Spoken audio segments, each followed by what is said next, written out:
Hello, Buffy friends, fans, and family. It is time for us to watch season 1, episode 9, The Puppet Show. And I love this episode so much. It's one of my favorite Buffy episodes.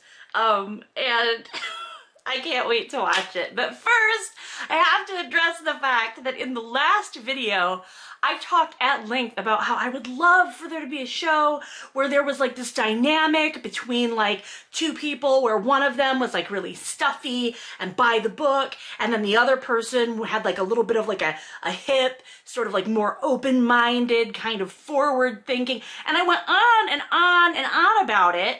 And then later I was like, that's the fucking X-Files, Jenny. Like, that's the X-Files. You will probably hear my cats frantically digging at the glass. They're not allowed in my office, but they sure try to convince me to let them in with plaintive cries and frantic on the glass. So, let's get into Buffy, season 1, episode 9, The Puppet Show. Baymax. That's enough. Interrupting for something very important. My spider friend has come to visit me. Hi. Hi, how you doing, buddy? We're still friends. You want to be on my video? He's over here. You will not be able to see him because he's so tiny.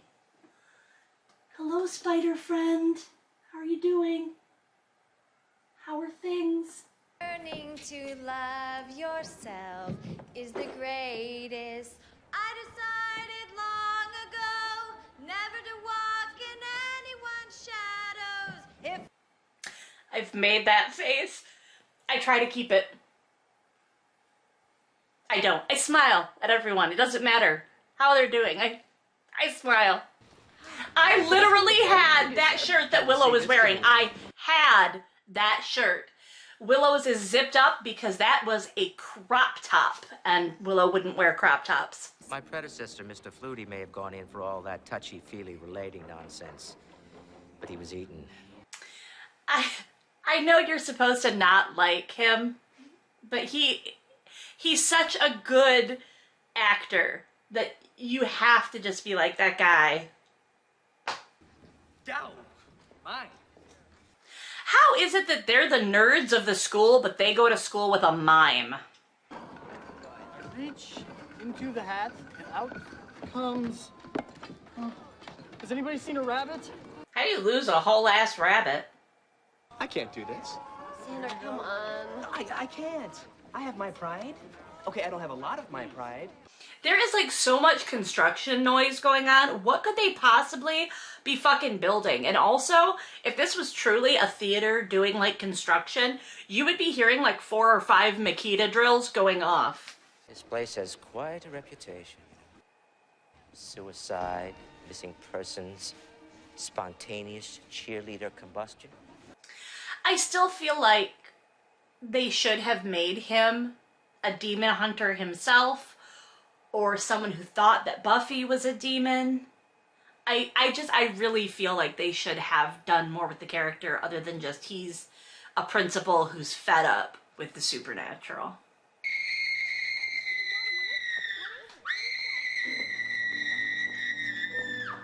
I'm saying don't go into the locker rooms. Going into a locker room at Sunnydale High is fatal. I didn't know her too well. There's that whole dancer-band rivalry, you know? No. Looking into that, but my investigation is somewhat hampered by a life in the theater.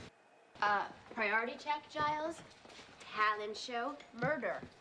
Yeah, we can't do a talent show. It's unthinkable. I'm not able to think it. It's really weird, like, because I know they're actors, and therefore I know that every single one of these people have been in at least one fucking talent show in their life. It's impossible that they haven't. There are things I will not tolerate. Students loitering on campus after school. Horrible murders with hearts being removed. And also smoking. Oh, I don't do any of those things. Not ever. Well, that's because smoking is evil. We've already, back when we did the Buffy recaps, that was on the list, that smoking indicates that you are evil or have turned evil. Hi, hon. How's it going with the talent show? It'll be over soon. That lampshade on upside down? Can't be. There's just a lot. All going the on right lampshades now. are on upside down. I don't remember that being a thing. Jesus, this show is why I won't look out the windows when it's dark. I swear to God. If it's not that guy, it's one of those, you know, those guys. Put it in the comments if you know what I'm talking about when I say these guys. Excuse me, can I have a little support here, please? I'm not just some crazy person. I'm the Slayer. The dummy slayer? If she slayed dummies, you'd be dead. Like, is there a reason that the teacher is cool with the dummy being in class too? I don't know how props got that dummy, okay? I don't know if they just looked for the perfect dummy or if they sculpted and built their own dummy. But if the case is that they sculpted and built their own dummy, they did a fantastic job. I mean, they had even just finding it. They did a fantastic job finding a dummy that was, like, expressive even when its face wasn't moving. So if they sculpted it themselves, bravo. Whoever went out and looked at vintage stores or whatever, also bravo. I think our demonstration proves that Sid is wood. Are dummies still made out of wood? Is anybody in the comments a ventriloquist? Are they still made out of wood? Is that a traditional thing? Or are they made of other stuff now? You concentrate on reanimation theory. I'll poke about in organ harvesting. Unless, of course, you prefer... That's okay. You can have the organs. There's a section on organ harvesting in this library. Why do they have Valley of the Dolls Morgan's in doll. their school library? Like, we're talking about challenging books. I mean, that... I don't mean to be that person who sounds like Moms for Liberty here, but why the fuck is Valley of the Dolls in a high school library? What is it? He's gone. Sid's gone. What? Oh!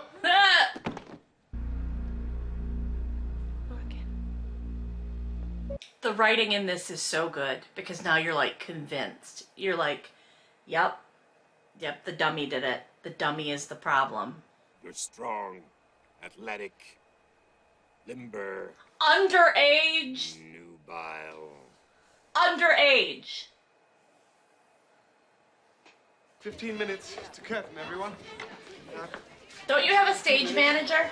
I knew a slayer in the 30s. Korean chick. Very hot. We're talking muscle tone. Man, we had some times. You are talking to a child. Just because you're in the body of a doll doesn't mean that you get to... Of course, if you want to snuggle up and comfort me. She is a child. Oh, that's that then. Everybody, get ready. No, you gotta go like energy, energy. Or little Sally Walker walking down the street. She didn't know what to do, so she stopped in front of me. You know. I never do those exercises, by the way. At my theater, they'll still get together and do exercises before to, like, raise their energy, and I cannot stand those. Oh my. Pretty cool, huh? I was not allowed to bring in a knife to cut a birthday cake when I was in high school. This bitch has a whole ass guillotine and everybody's chill with it. Ew.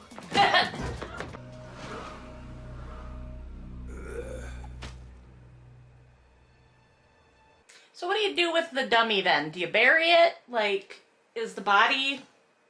What do you do with it?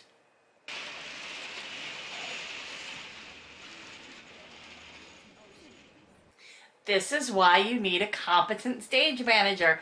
Because a competent stage manager would have that shit cleared off. Everything would be perfect. They'd be like, we're on a 5-minute hold for the house. That episode is so... That episode is like so... It's so tightly written.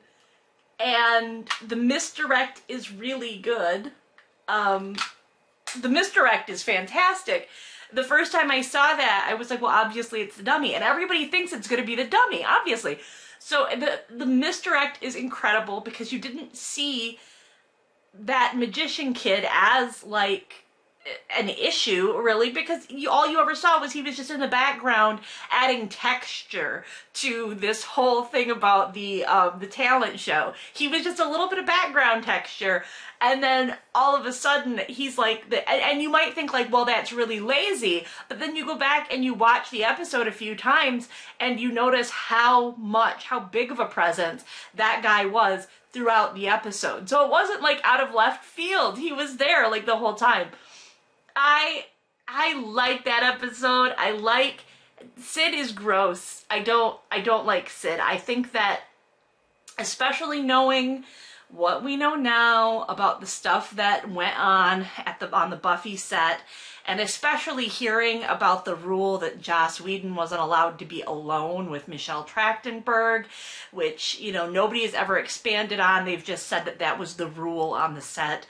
To have this little puppet thing, like sexually harassing teenage girls was certainly a choice. And I don't know why it didn't alarm me as much before. I was just like, oh yeah, you know, guys are just gross. But it alarms me now that that is a part of rewatching Buffy after all of the allegations and all of that stuff came to light. I notice things now that maybe I should have noticed as problematic before. So this is really enlightening, and I'm glad I got depressed enough that I launched a new project. Yeah, so Sid I'm not a real fan of. But the episode is fun. It's a Monster of the Week episode. It doesn't tie in at all to the overall story arc. I love the introduction of the principal.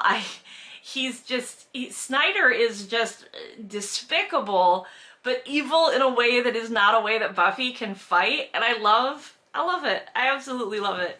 So this is a great episode. I can't remember what comes next, but we're getting close to the end of the season. Nightmares. Oh yeah, that one's not one of my favorites, but we're getting very close to the end of season 1, and I am really super psyched to be doing this. Like, subscribe, leave your comments, hit the notification bell, check out the links in the description box if you want to go see more stuff from me in other places, including the Ogre's Fairy Tale Bride, which is a fantasy romance serial available on Ream, Kindlevella, and my Patreon. And also, if you join up on my Patreon, you get like some little, you get access to other stuff. We're reading Model Land, okay? We're reading by Tyra Banks. How do you not want to go read Model Land? Anyway, so yeah, cool beans, and I will catch you on the flip side.